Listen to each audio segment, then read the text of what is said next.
the online video resources for head and neck by numbers. My name is Felicia Sigurd, and I am a dental hygienist and the author of Head and Neck by Numbers. I will also be your guide through the names, locations, and relationships outlined in the text. So let's start with how we use the text. It is very important that you do not write the names on the pictures. The whole point is that you're going to write the number that associates with the other page. So then you can flip it around with that coil binding and just look at the image and quiz yourself. So we'll go through, if you're looking at figure 1, the way it would work is I would say number 1 is superior, and on the screen will flash the image of what you need to color. Now, these videos were made to be short, so I'm not going to just stand here while you color, so feel free to pause me, color, and then start again. Now, we have to get something straight. I am not giving you the grade for this class. So if you find that there's a discrepancy between my book and what your teacher tells you, go with your teacher, okay? But other than that, I think that your teacher and I are both helping you to be a better student and learn anatomy in fun and interesting and hopefully helpful ways. Figure number 10 is the anterior neck muscles. Number 1 is the mylohyoid muscle. This muscle has 2 actions. First, it forms the floor of the mouth, and second, it elevates the tongue. Number 2 is the stylohyoid muscle, and it elevates the hyoid bone. The muscles of the neck are simple on one account in that the muscle name tells you which bones are connected.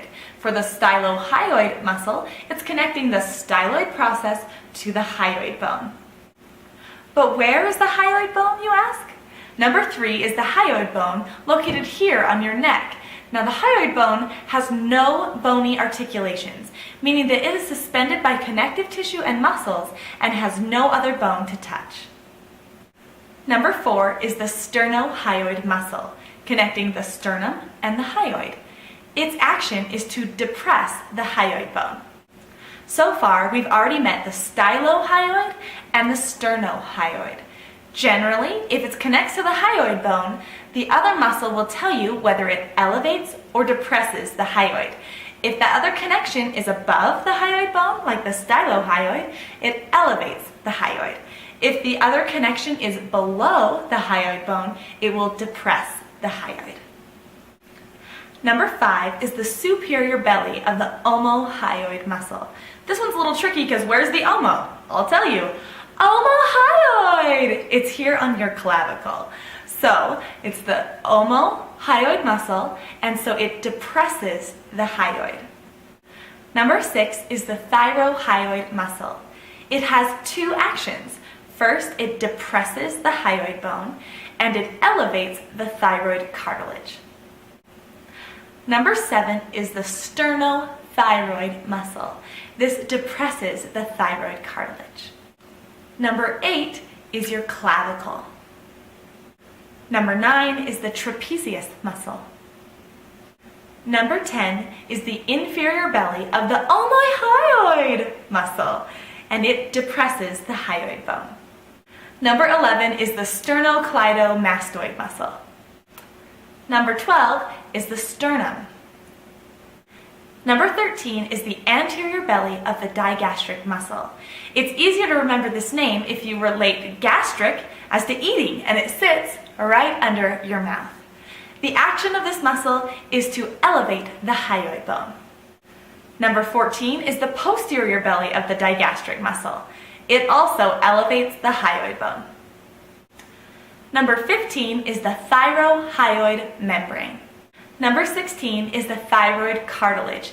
If you have a very pronounced thyroid cartilage, then you'll have a very strong Adam's apple. Number 17 is the cricothyroid membrane. Number 18 is the cricothyroid muscle, and its action is to tense the vocal folds. If you want more detail about how that works, talk to your local speech pathologist. Number 19 is the cricoid cartilage. Number 20 is the thyroid gland, which we'll go into a lot more detail about later in the course. With all of these different membranes and cartilages in the anterior neck, I created a cute little rhyme. It goes like this. Hear my thyroid make musical creaks galore. And this is how it works. Here is for hyoid bone. My is for the thyrohyoid membrane. Thyroid is for the thyroid cartilage. Make, so here my thyroid make, is for the cricothyroid membrane. Music is for the cricothyroid muscle. No, music is MU, muscle is MU. Creaks is for the cricoid cartilage, and galore is for the thyroid gland. So here my thyroid make musical creaks galore. 21 is the trachea. As you can see in that image, there are lines all the way down the trachea. Those lines are representing cartilage rings. Those rings sit in your trachea in order to try to keep your windpipe open so you'll keep on breathing.